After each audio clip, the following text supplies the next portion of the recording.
Hi, welcome to the Get Strong and Healthy podcast. My name is Anna Clow. Thank you for being here. Today, we've got a guest joining us, Shawn Rivers. Shawn is a fat loss and transformation coach. He is also a coach who is in my business group, which that's how we connected. And I was actually a couple weeks ago on Shawn's podcast, and that was such a pleasure, Shawn. Thank you for having me on. We had such a great convo, but it was definitely more of like interviewing me really kind of like riffing. So I'm really excited to have a little bit of that flip today where I get to interview you a bit more, hear about you, your journey, and also your gems and gold that you can share with our audience. We've got a really exciting episode lined up for you guys, talking all about sustainable fat loss, also some things around, personal integrity and trust. And so we're going to get into all of that. But Shawn, thank you for being here. Would love to first start off with hearing about your fitness journey.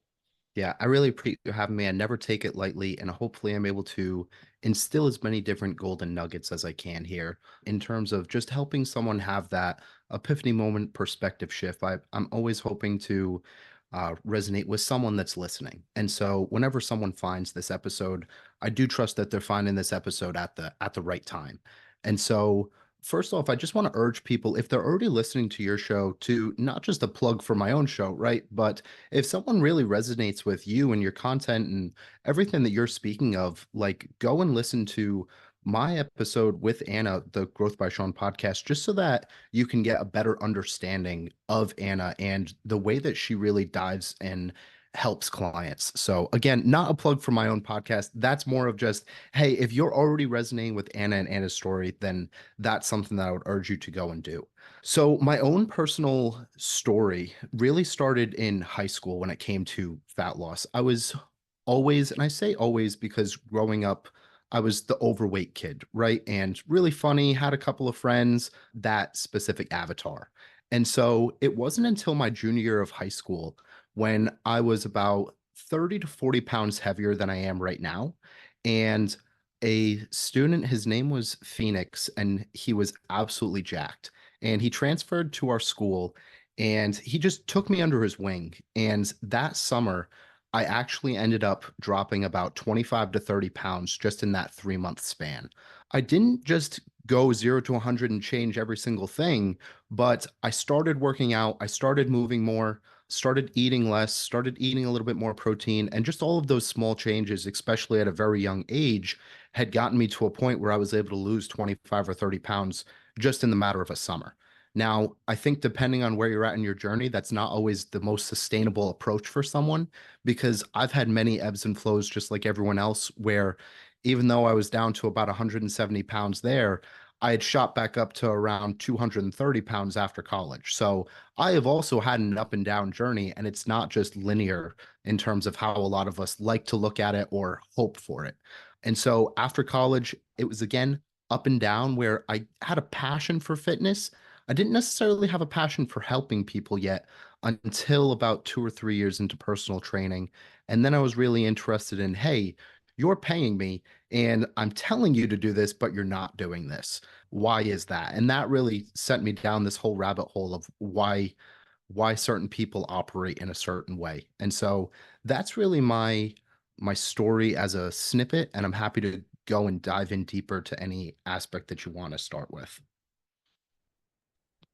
Oh my gosh, I resonated a ton with the, training people and, sometimes it feels like, gosh, I like want it more than this person, might even for themselves. And I think that sometimes that's true, but also not. And there's a lot of underlying things that, play a part in just like what we talked about in our episode on your show is self-sabotage. And so I'd love if you share with us like what do you think what are the biggest takeaways you've learned since going down that rabbit hole of like learning about human behavior and like why this is that clients can struggle to really, keep the promises to themselves and like having that integrity and then also just like with their habits and behaviors, like what are the barriers that make it so difficult?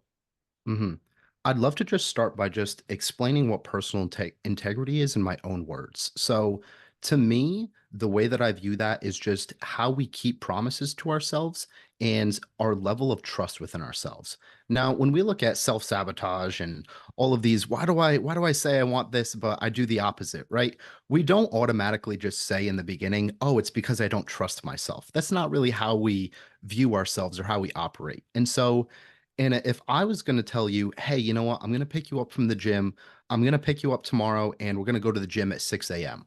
And tomorrow came and I didn't show up. Now, depending on who you are, maybe you lose a little bit of trust in me, or you're like, it's just a little blip. And then I say, you know what? The next day, I promise I will pick you up, and then I don't pick you up again. Now, depending on where you're at and depending on your trust level, for me, there's going to be some form of distrust that happens in our friendship and relationship here. And this is just me making a promise to you and then not fulfilling it. And so when I look at self-sabotage, what happens is we tell ourselves that we're going to do something and then we don't do it. And if we've been doing that for 5, 10, 20 years, that's a lot of the reason why we continue to go and look at all of these things that we say that we want or that we should do. And should is a very indecisive word. But then over time, we just develop this distrust with ourselves. And it becomes much harder to actually go and keep those small little promises to yourself.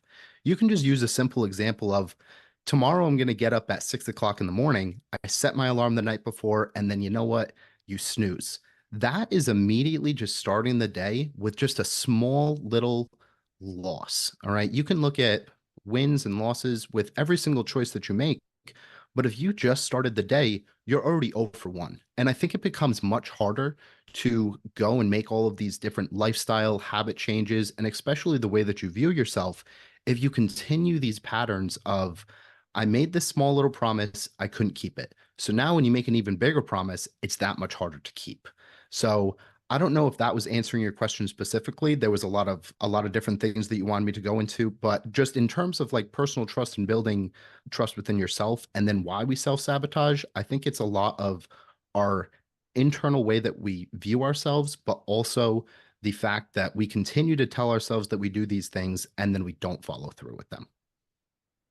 Absolutely. I love how you have the emphasis on like these are the small things that you say you're going to do, but then you don't. And this is, I think, what holds people back, just like you said, from doing the big things, but also like even committing to them, even like thinking that they can, Mhm. because they have such low self-efficacy, which basically is just, your belief in your ability to show up, do the things.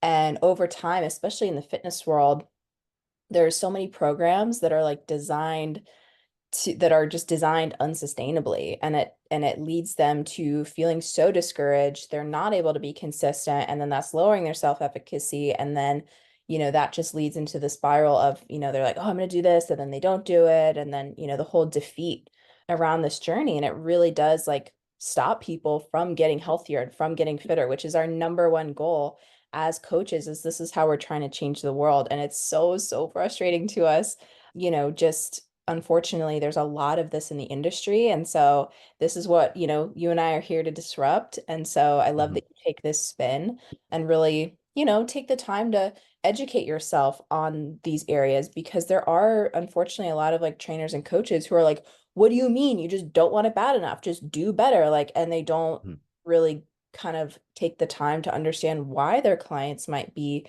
doing these things or feeling this way, and like seeing how they can best help their clients. So I think it's amazing that you're doing this work and that you like take this spin with your coaching. And so like on this note, on this conversation, like let's kind of transition into talking about fat loss journeys, as that's the journey that a lot of our clients are on, and like how to approach it this time with it being different, right? Like building Mhm. that trust, having integrity, and how this can really look like tangibly, and then also how it can actually be sustainable. Mhm. So I think that the most important thing is just meeting yourself where you're at. So a lot of people, they want to go from 0 to 100, right? But they're not even from 0 to 10 yet. They're drinking 1 cup of water a day. They're drinking a Gatorade every day. They're counting that as their water. They're getting 5 hours of sleep. They're They have no structure when it comes to their meals. And then all of a sudden they say, no, this time, this Monday, I'm really going to make it happen. I'm going to make all of these changes. They do it for about 2 days and then they fall off. This is a very up and down yo yo type process that unfortunately a lot of people fall into right now. And so what happens is we continue, and I remember you talking just a little bit about this on my show as well, where we tell ourselves we're going to do these things and this is the time that it's really going to be different, and then we don't do it, and then there's all of this shame and guilt that comes from it, and that's why this pattern continues to happen and repeat itself. And so instead of going 0 to 100 this time and making it actually sustainable, my approach is to make the smallest changes possible that you can actually keep. So if you're drinking 1 cup of water every single day, I'm not looking for you to go and drink half of your body weight in fluid ounces or drink a gallon of water every single day. If you're drinking 1 cup of water, awesome. Can we drink two?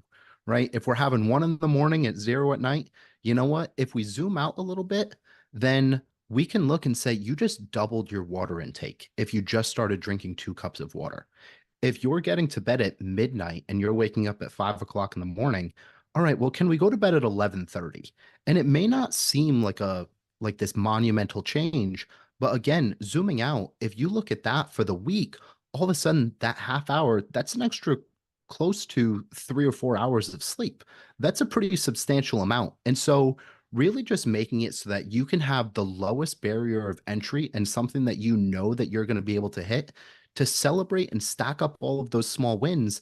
And now in 3, 4, 6 months' time, all of a sudden you're getting 7 hours of sleep, 8 hours of sleep. And yes, it took 3, 6, 9 months, 12 months, but you know what? You're going to be able to sustain that much longer than you just trying to change everything in 1 month, making it so that it's super unsustainable. You haven't even started to develop different habits. You're just trying to brute force your way there.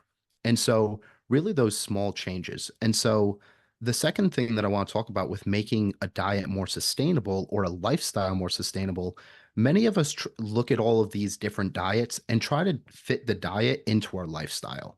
Where if you look at it from the opposite direction and try to fit your life, what is it?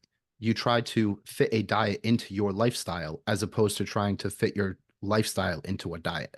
I think I had said that backwards at first. But yeah, so we try to put ourselves into this box. I'm keto. I don't do carbs, or I only do whole foods. And yes, those things can work for depending on the person, right?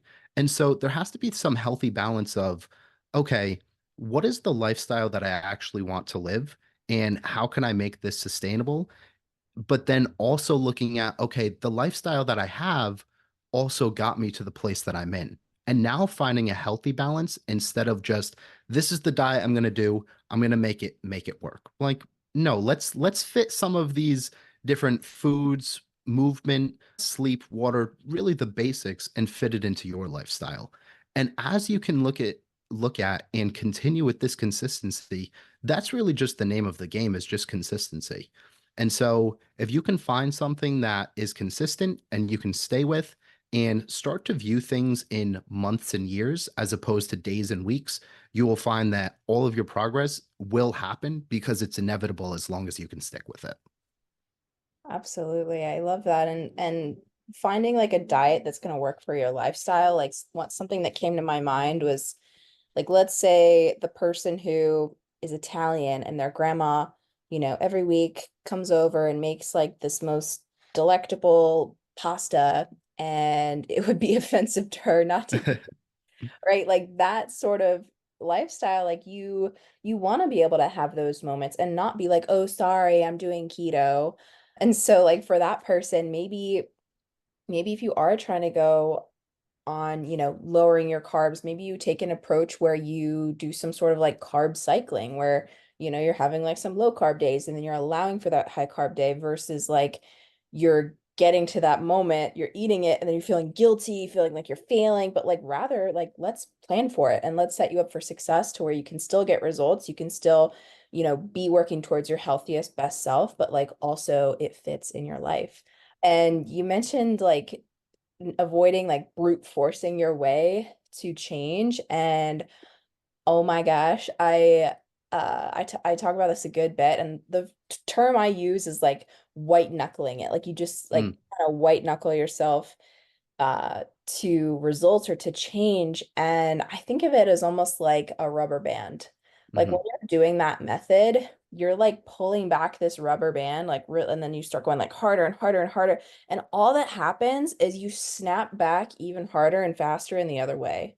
hmm And I know, and it Now, sounds like you've been there, and I've definitely been there before. And like, I know the stuff we're talking about isn't sexy. It isn't what the industry's promoting. Like, hey, get quick results. But like, when you make these changes and you follow the guidance of a coach who's gonna like do things in a bit of a step-by-step manner, like you're gonna get results, and you're actually gonna be able to keep them. So like, what's, a year of your life making these changes for the mhm, rest of your life versus like doing something for 2 months and then you get results and then you go back to ground yeah. zero. And like even on like the white knuckling brute force, like that's it can be a useful tactic, but just not every single time. There's from my point of view, there's two ways to really start to switch your habits and your mindset. And mindset is this very um it's a difficult word right now because it almost sounds like a buzzword. And if you ask people to define what mindset is, it's actually very difficult for us to go and say, you know, what is my mindset? Like how I think or all of these different things. The way that I picture mindset is the story that you tell yourself. And I think that that's a lot of what life comes down to. And so, especially when I look at brute force, you can use one of two things. You can use brute force where I look at it as regardless of how I feel, this is what I'm going to do. And over time, you convince yourself that this is who you are because this is what you do. Now, I do believe that there's also a part that you can use auto suggestion. And it's just like a McDonald's commercial. And I try to use this example because everyone understands it. Everyone knows what McDonald's is. But McDonald's still runs ads on television or billboards. Why do we need all of these McDonald's commercials, even though we all know what it is, right? It's auto suggestion, it's sales. And so even if you weren't trying to memorize this little jingle from McDonald's, they continue to put it in your head, put it in your head, put it in your head. And to help shift that story that you have, you can use brute force, but you can also use auto suggestion. And I'm not saying like affirmations is the end all be all, but it can definitely be a part of it because you slowly start to convince yourself that this is who you are and this is what you do. And so, in terms of like this sustainability of a diet and lifestyle, I oftentimes look at it as you're trying to get to the summit of a mountain, right? I'm a huge hiker. And so if I was just to give you like a client or someone listening to this, their ideal body and their ideal body weight right now, that's the summit of the mountain, right? But all of the ups and downs, all of the trekking that you had to do, you skipped all of it.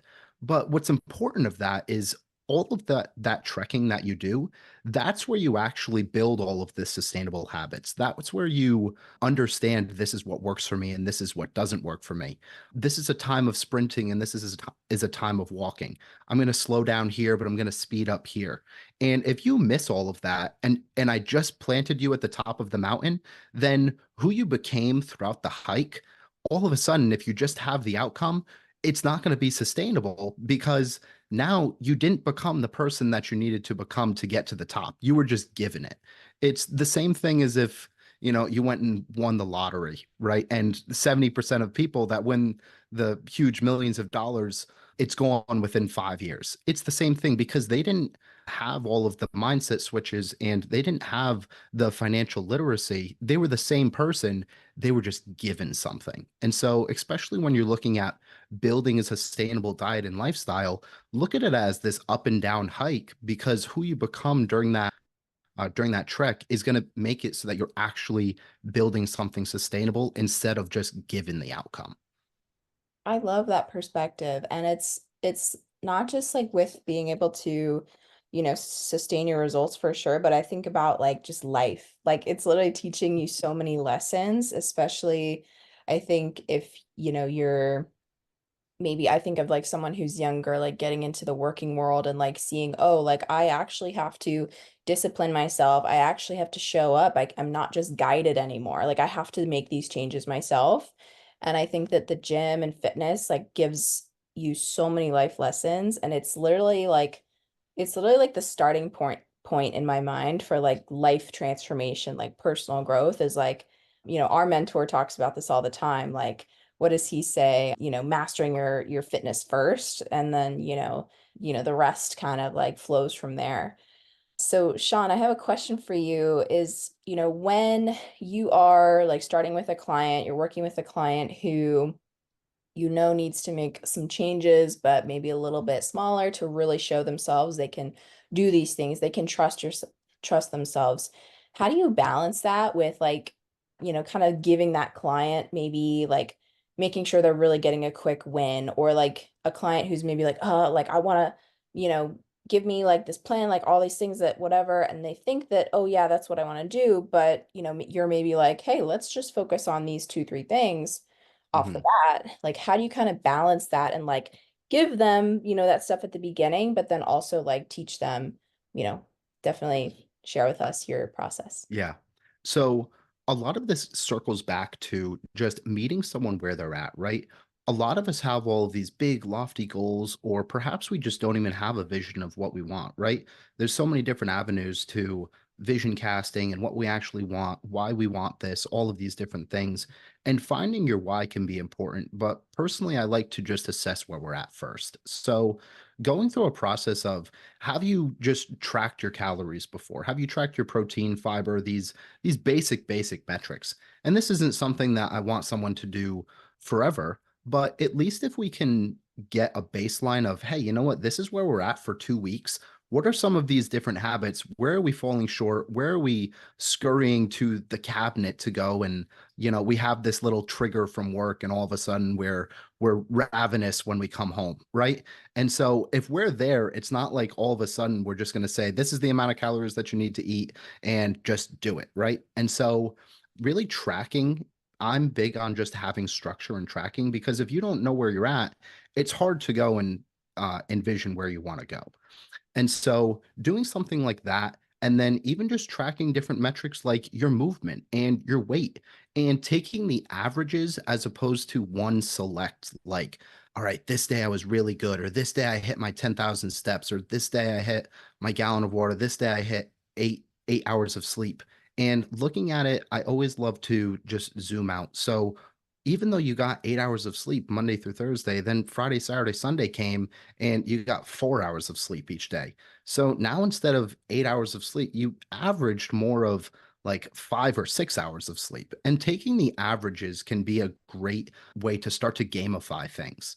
And so I think like how our minds work, we love to achieve in terms of games, right? And so if you can look at, my average for the week was 3,000 calories. My average sleep was 5.5 hours. All right. Well, you know what? This week, can I get to 6 hours? Can I get to 2,900 calories?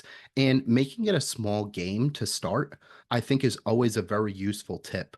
Now, in terms of celebrating and really helping celebrate, no matter who you are and where you're at, you have some type of like, there's something that you're really good at, right? And this, it can relate to your health, but maybe you're just a dumpster fire disaster, right? But you know what? Even if you went and you ate all of the snacks and you felt like you were an unsupervised child at a birthday party on the weekend, right? If you still did really well, for lack of a better term, Monday through Thursday, we can still celebrate that. Hey, you know what? Monday through Thursday, like you really dial in everything. And so celebrating 4 days out of 3 days, right? That's still over 50% of days that you did really well. And so finding the small wins in terms of that, as opposed to, hey, you know what, this week was an absolute disaster. There's always something that you can celebrate with someone, even if it's just, hey, you know what, I drank 2 glasses of water today, and 6 months ago I was drinking no water at all.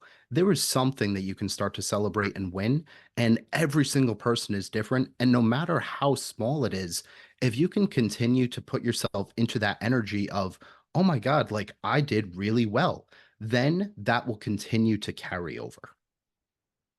Absolutely. I have a couple, check-ins where a client's like, Anna, it's just been a horrible week. I have no wins. And I'm like, hold up, there's something. And I like challenge them, like, I want you to share with me a win. And there is always something that you can think of. And I think it's easy to like get in the mental, the mindset of everything is bad, I suck, I'm horrible, and shame spirals. And, like trying to shift that inner voice and that like shaming yourself to simply looking at things objectively and like also having compassion for your past self. Like there was probably humanness coming out through that, and like there's things that we can learn from it. And one of my favorite sayings is you can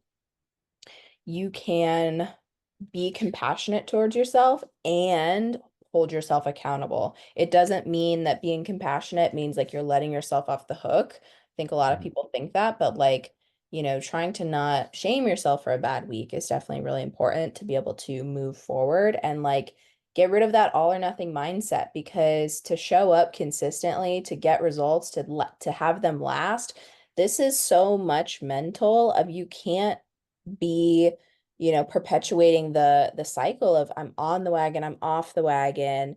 Okay, this week I'm good, this week, oh, screw it, I'm being bad, right?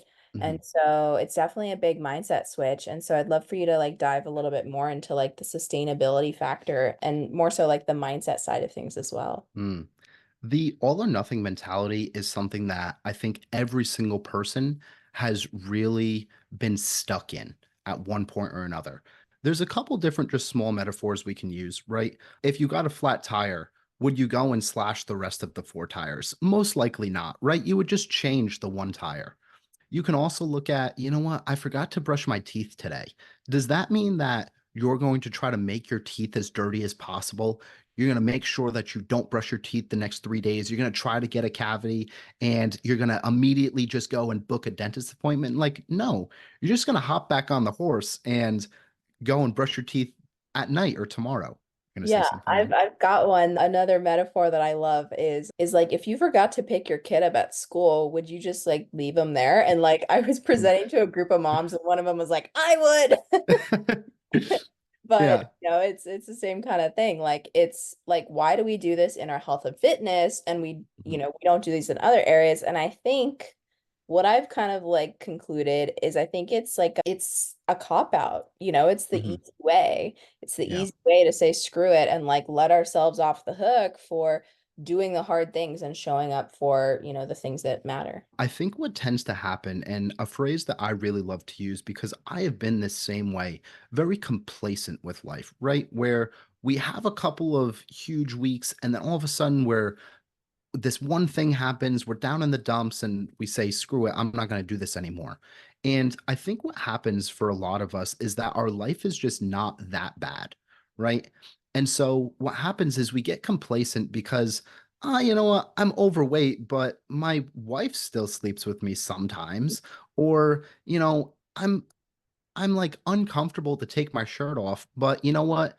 Friday and Saturday, I still go out with my friends and have a great time. And it feels like we're having this, that our life is like fairly decent, right? But then as as soon as we like sit with ourselves, which a lot of us do not, then it's like, oh my God, I'm just avoiding all of these things. And so it's hard to go and sit and take a little life audit and say, these are all the things that I love about myself. These are all the things that I hate. How can I actually cast a vision for the future, right?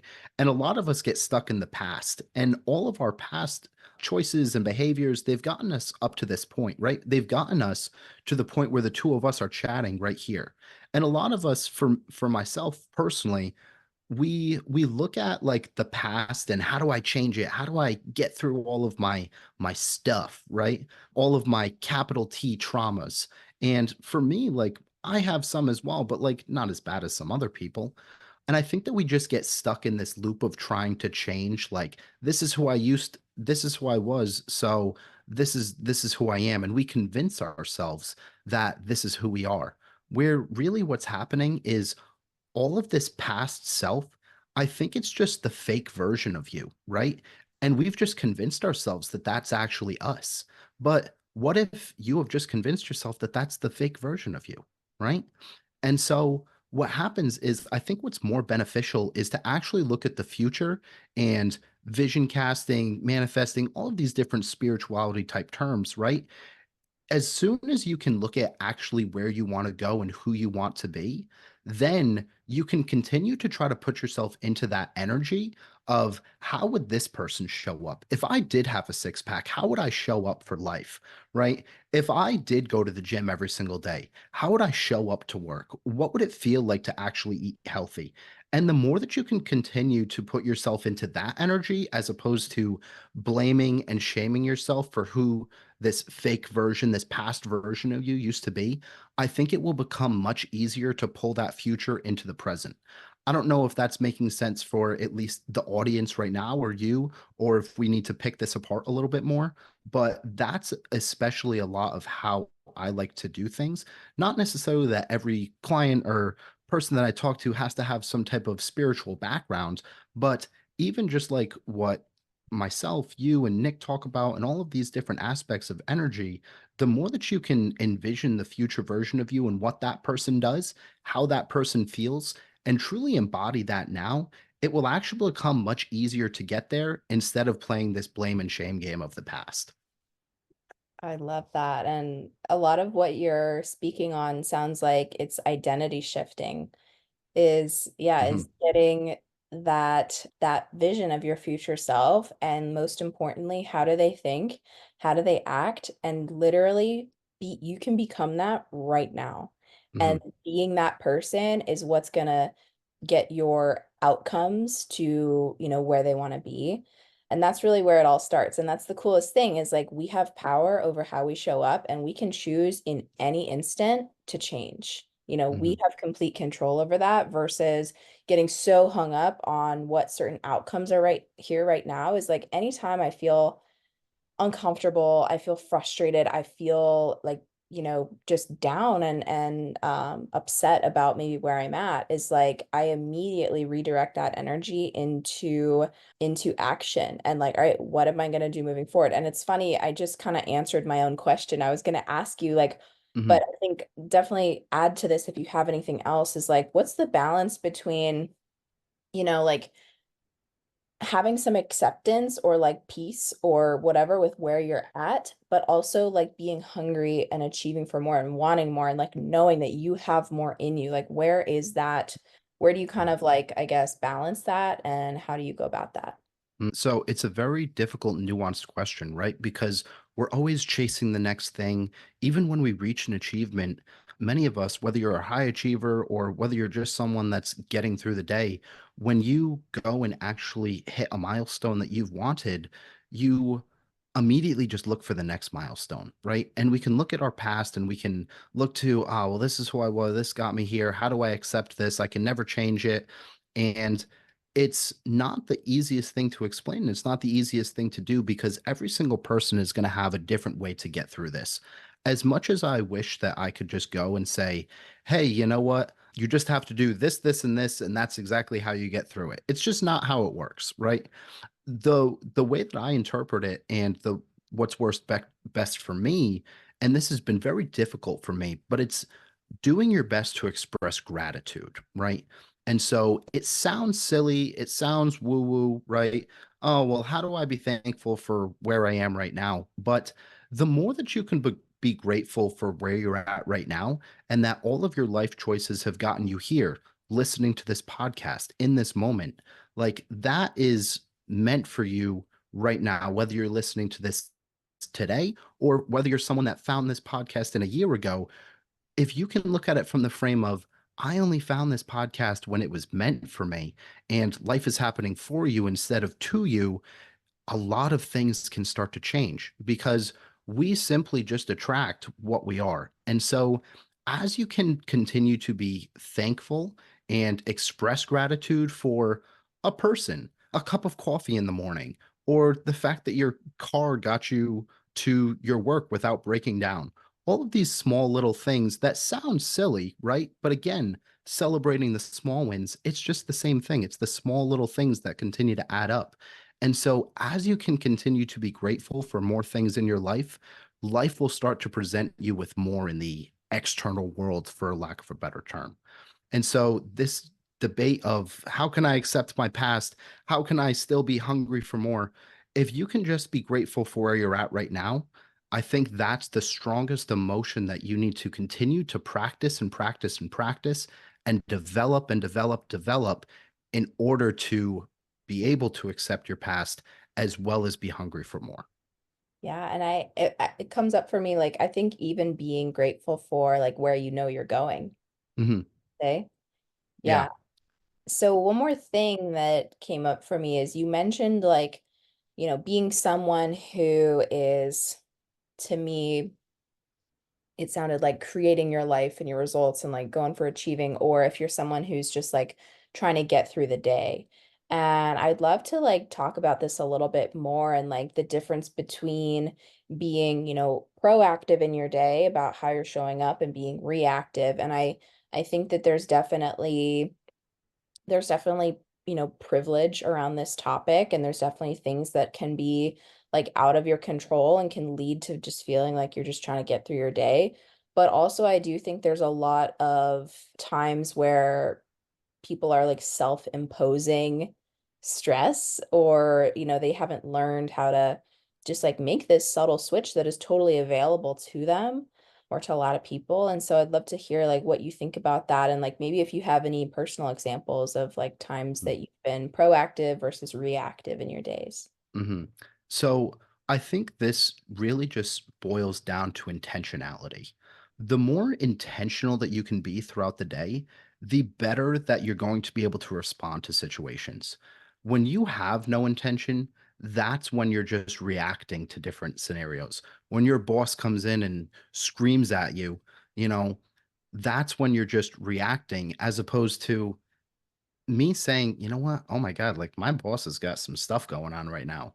But I can have the intention of, I'm really empathetic for him because I didn't know that his wife just left him last night. We have no idea what's going on with with everyone else. So balancing this intention as well as empathy, I think is part of the secret sauce in terms of not being so reactive and responding better. If you can just find some type of balance between the two, I think that's at least just a great starting point. All right, you know what? Who do I want to be today? How do I want to respond? How do I want to react to different situations? How do I want to show up at work? How do I want to show up at the gym? And again, it's just a muscle that you need to continue to train. It's not this all or nothing where all of a sudden, no, I am this person. I have this big epiphany moment and everything's changed and I'm this new complete person. Yes, you can continue to tell yourself that, but then as soon as you fall back into some old pattern, then it's like, oh, you know what? It happened again. Of course. Like I couldn't do it. Like, no, you can just get back on the horse and continue to just show up with intention. And so I think that's the biggest thing. Now, were you looking for a personal story of what exactly? I'm sorry. Yeah, so I think if you could maybe share, like, have you had any time in your life where maybe with your fitness and with your nutrition, like you didn't have a plan and like how that ended up going versus when you got on a plan, when you have structure and like the value of that and like how that can change your life? Because I think that the issue a lot of people run into is like they're just kind of willy-nilly, like, oh yeah, I want to like get better at this, but then there's like no plan or follow through or Hmm. accountability. And Yeah. so, yeah, let's dive into that a little bit. I'm glad you said accountability because I think that structure and accountability really go hand in hand together. If you don't have a structure and accountability, then you're leaving your entire day to your feelings. And so when you just base your entire day on how you feel, well, when you get up in the morning, you most likely don't feel like getting up and going to the gym.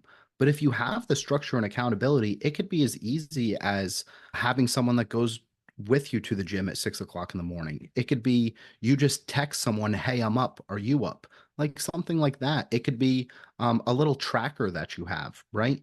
All of these different things, and having someone else in your corner is one of the best ways to actually start to change your behavior. Of course, there's the identity shifting and all of these different things, but how can I make this as easy as possible for something that's listening to this that can go do something today, right? And so for me and my own fitness journey and nutrition, and I have a little bit of a different approach to health and nutrition, just in terms of even like training. For myself, like a lot of people go onto some training program and they need that structure, right? For me personally, I hate that structure. I don't like doing the same exercises in the gym. I don't like going and just trying to beat the logbook over and over. And that approach can be very beneficial, very useful. But for me, I'm actually the opposite. If I go and do that, I get bored so quickly. And you can have the other conversation of someone says, "Oh, how can you be bored when you PR every single time? You're chasing all these numbers, you're chasing." And for me, it just doesn't work. And so again, like that's just meeting myself where I'm at. When I didn't have, what happened for me was about, I don't know how many years ago. It was right out of college. I was working at Cheesecake Factory and I had gotten a meal plan from someone and I followed the meal plan and I dropped about 25 pounds in about a 6 month span, pretty sustainable. And I felt fairly decent. I didn't feel phenomenal. I wasn't eating a lot. It was 5 meals a day, but it was pretty much just protein, barely any carbs, barely any fat, like very just protein. And I was starting to look really good, but I felt horrible. And that structure for me, it worked until it didn't, because then as soon as I got off the meal plan, like there were some life things that were happening, and all of a sudden I find myself I'm eating two Ben and Jerry's every single night, right? And I gained about 40 pounds in 2 months, like very just what happened to you type of thing. And so when we look at structure and accountability, when I had the structure and accountability, it was working. When I didn't have the structure and accountability, it wasn't working. And so, how am I able to go and take these two things? The structure that I had worked, but wasn't sustainable. So now, when after this blip of, hey, I just gained 40 pounds in 2 months. All right, now I can go and I can create some type of meal structure where it's the exact same, but I'm actually eating more. I'm eating more well balanced meals, right? And I can start to lose weight in a more sustainable way. And now, okay, can I go and just talk with one of my buddies? Hey, I really need some accountability with this. Can I just send you my food over every single day and just make sure that I checked the box? And that was a much better approach for me than this meal plan that I had. So I found this balance of having structure, but making sure it was sustainable and having the accountability. And that's what actually started to help me and make it something sustainable for my life. I don't know if that's the best example to use, but at least one that I've been through.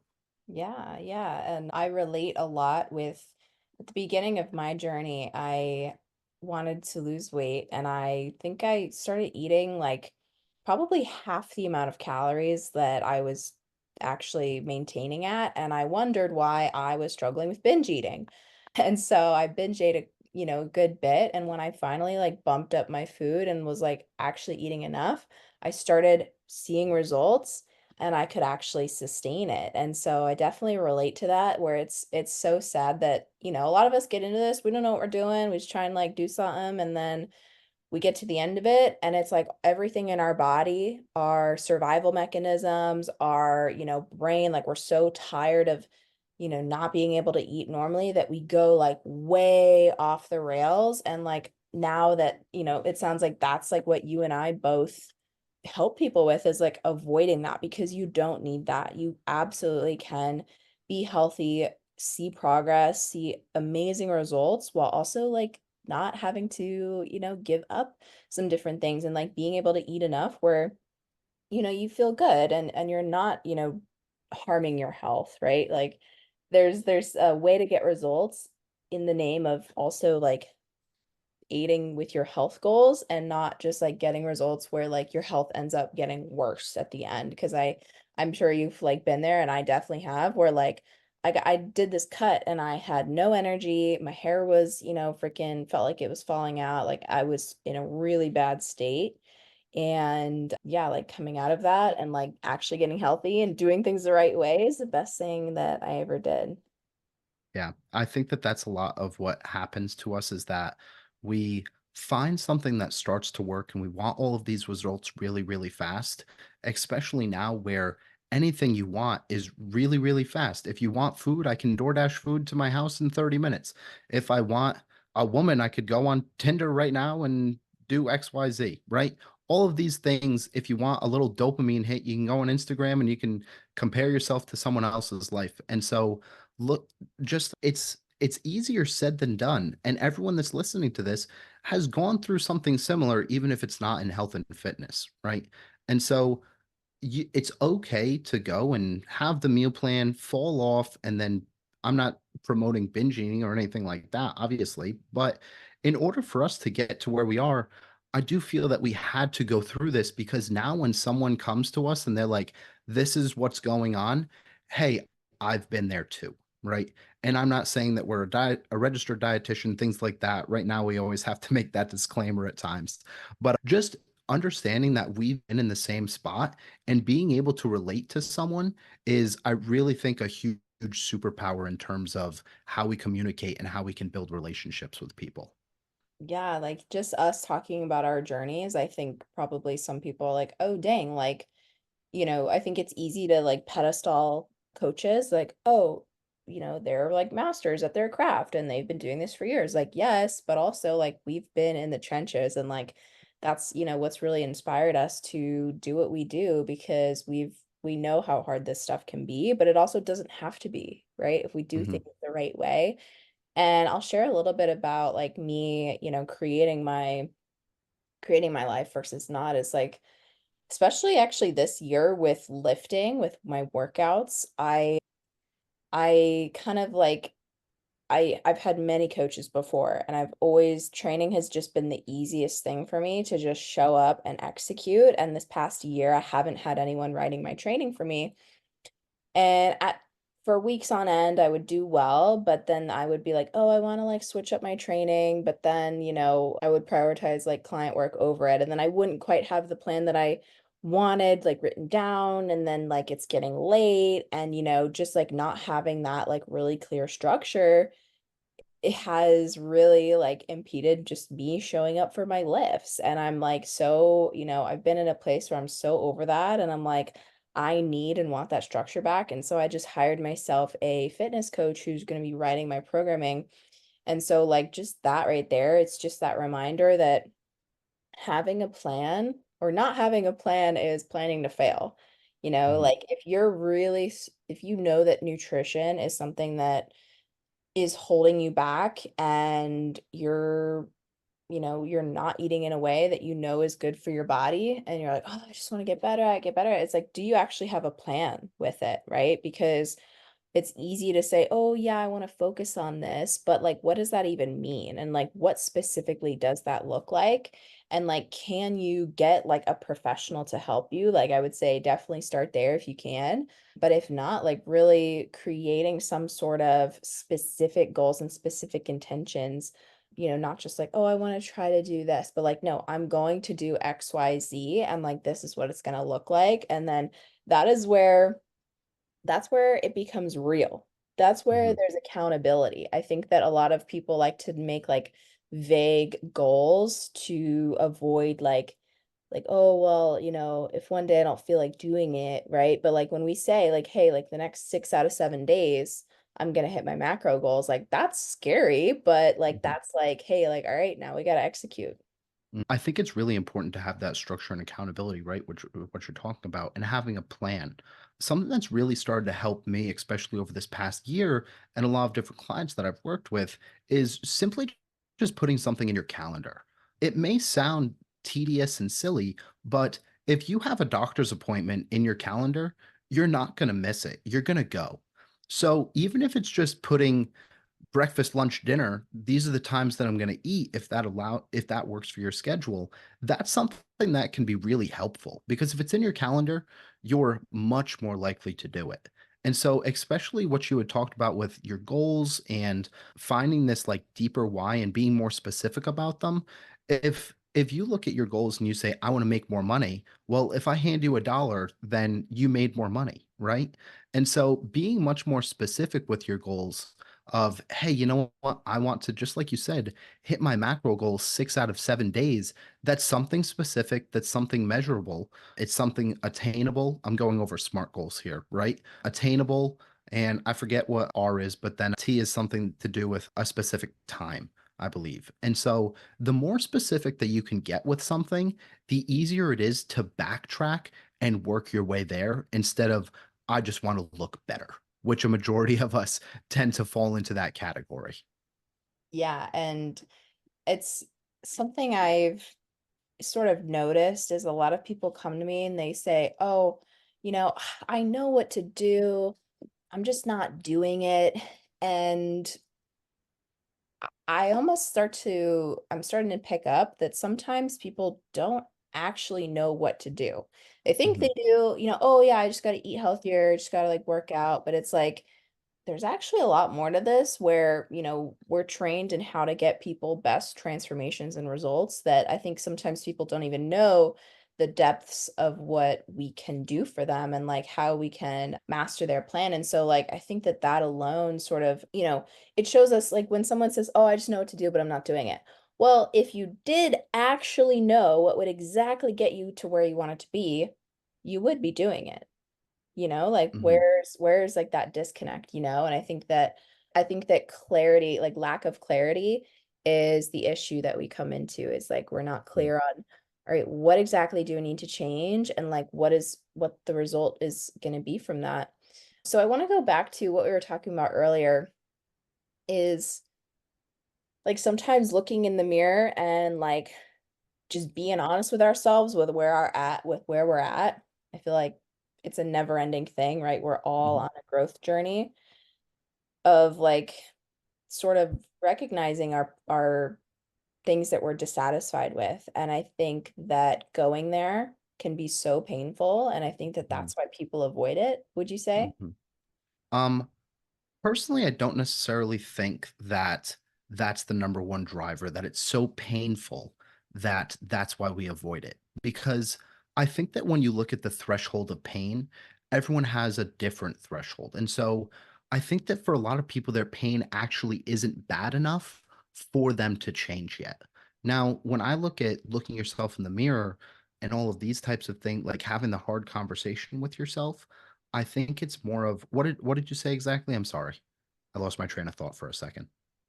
Just kind of like going there with yourself, like, I think like, going That's to that place is yeah. can be so painful. And that's why, like, I think we almost sort of avoid like getting to that spot because that Mm. pain is really actually what drives us to change, and change is scary. Okay. So I do think that's a part of it, but I also think that just like I said, our pain just isn't bad enough yet for us to go and make the change. Just personally, and I'm glad that we differ a little bit in our views here because what may resonate for some people with what you say, they may resonate with what I say instead, or vice versa.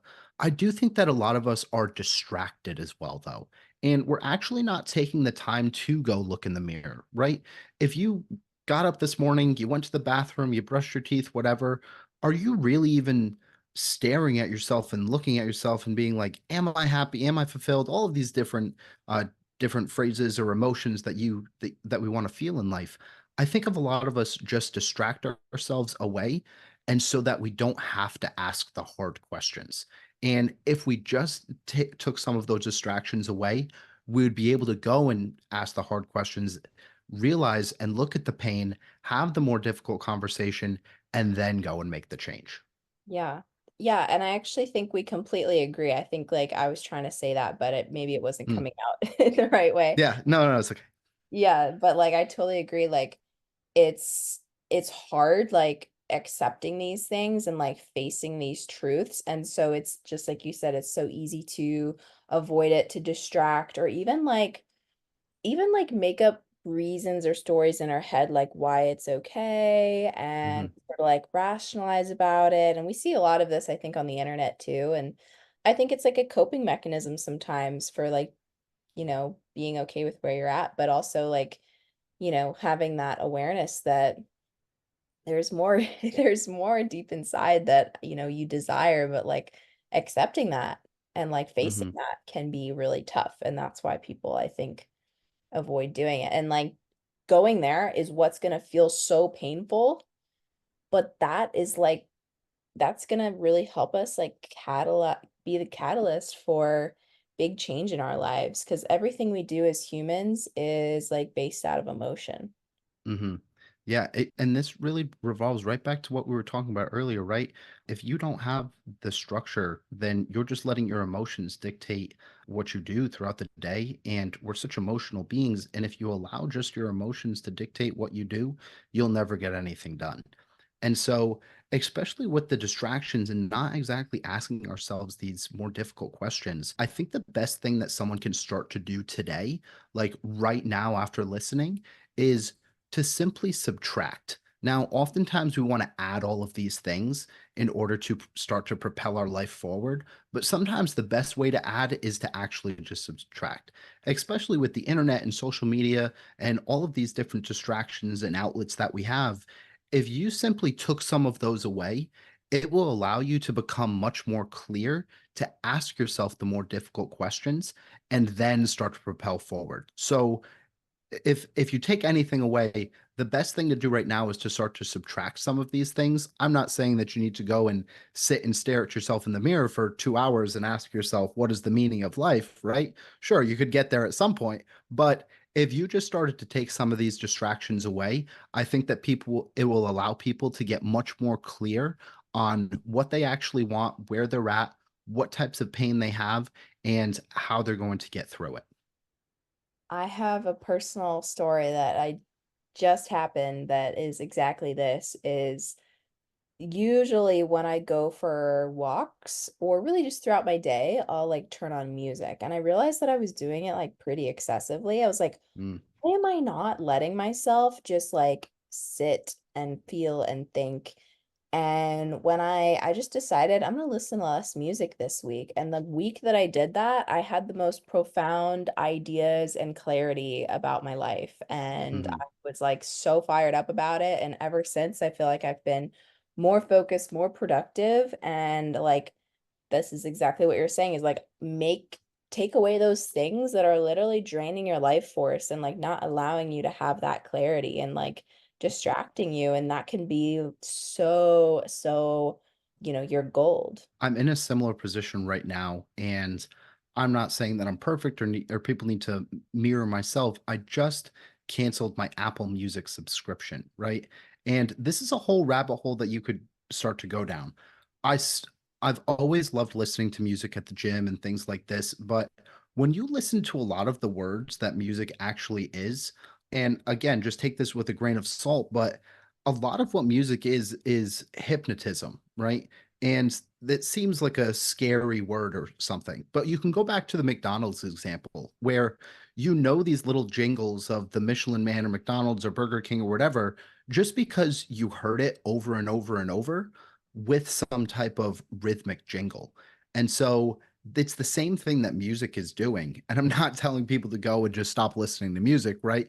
But even just a little 10-minute walk throughout the day without any stimulation can be a huge start, right? But all of these different songs and music, again, a big part of just distraction. When you're in the car, it's always music, podcast, something. There's not a lot of time that anyone is taking to actually just go and allow yourself to be, as opposed to, I need to do this, I need to do this, I need to do this. And you're not even allowing yourself to go and sit and form your own beliefs, your own thoughts. It's always something from the outside. Dang, I love that. And that's actually, yeah, that's something that I've seen the benefit of less of, and this is just like reinforcing that I want to continue that.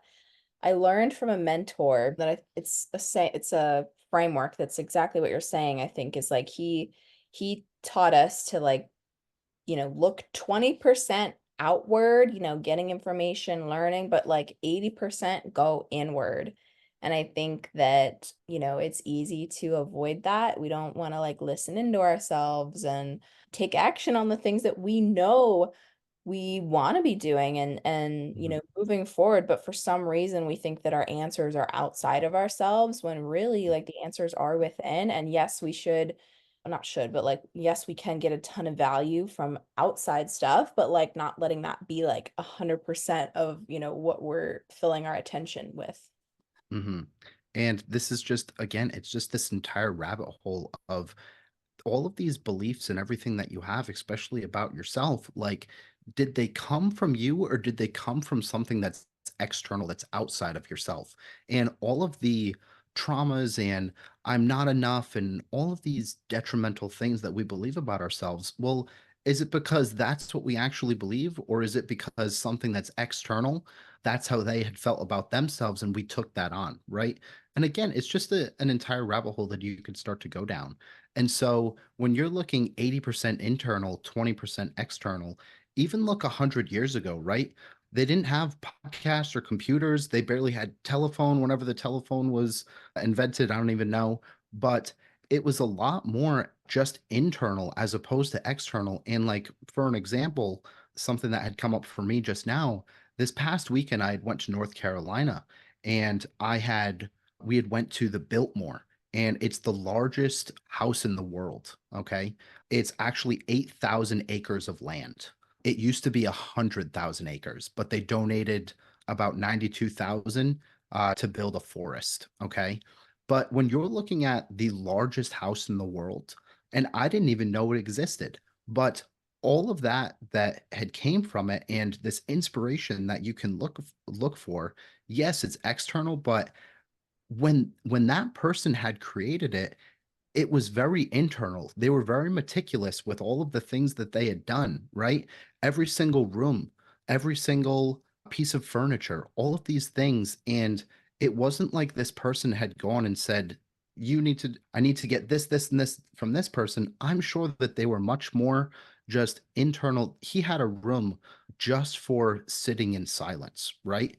And you get explained this on the tour and you're like, oh my God, like this guy built the biggest house in the world, 130 bedrooms, and he's not going and sitting on Instagram or listening to podcasts, he's going and just sitting with his own thoughts and developing his own beliefs in order to create them into his reality. Dang, yeah, and it reminds me of how fast the world has changed of now we have access to like endless answers and inspiration and this and that. It can almost be like incredibly overstimulating. Oh my goodness. Mhm. I've been there many times where I'm just over consuming. And I think a lot of us are in that state of just like too much consumption, whereas we would benefit a ton from like quieting that noise. And yeah, I think a lot of it steals our attention and it steals our focus. And so really just having that discernment for the media that is bringing you a lot of value, because there is so much that is so good that, it can really enhance your life and teach you a lot and help you move forward. But then to a certain point, it becomes a negative thing. And like this could probably like be a whole nother episode that we Mhm. dive into, but I think this was an interesting way to end things. So Shawn, thank you so much for coming on today. I would love to, if you have anything to leave our listeners with and also where they can find you. And thanks so much for hopping on the show. Yeah, no, I greatly appreciate it. I never take it lightly when I'm able to go and speak hopefully some wisdom to someone that's listening or being invited onto someone else's show. And so I always try to leave at least one little nugget of wisdom or a perspective shift that someone can have. And I'm actually going to revert back to something that I've already said. The one action step that I want to leave people with is to go and take something out of their life that they know is not moving the needle forward, right? A distraction, or especially how we ended off, right? In this world full of knowledge and everything at the touch of our finger, we oftentimes just think, I just need to read this book. I just need to buy this course. I just need to, well, no, you just need to do something with what you already have, and that will start to propel you forward. And so especially with the social media and all of this stimulus that we have, it also leads to a lot of comparison, right? Even if it's not on the top of our mind, we look at all of these people that you just see a little snippet of, oh, look at this guy drive this car and have this house and make this amount of money. But you have no idea the thoughts going through their head when their head hits the pillow either. And so look at your life and just look at something that you know is bringing you more into a negative emotion. And either cut it out or see how you can just limit it for the rest of the day. And if you can do that today, which I know that you can, I think that it will really start to propel you and give you more clarity for some of the answers that you're looking for. Love it. Where can our listeners So, find? oh, yes, thank you. So, everywhere that I have is at Growth by Shawn. Shawn is SHAWN. And I also host a podcast, which you guys had heard recently me explaining, the Growth by Shawn podcast. But everywhere is at Growth by Shawn. You'll be able to find me. Thanks so much, Shawn. It was a pleasure speaking with you today, and I know that our listeners are going to get a ton of value from this episode. So, thank you so much for sharing your wisdom and have a great rest of your day. And I will see everyone next time. Beautiful. Thank you.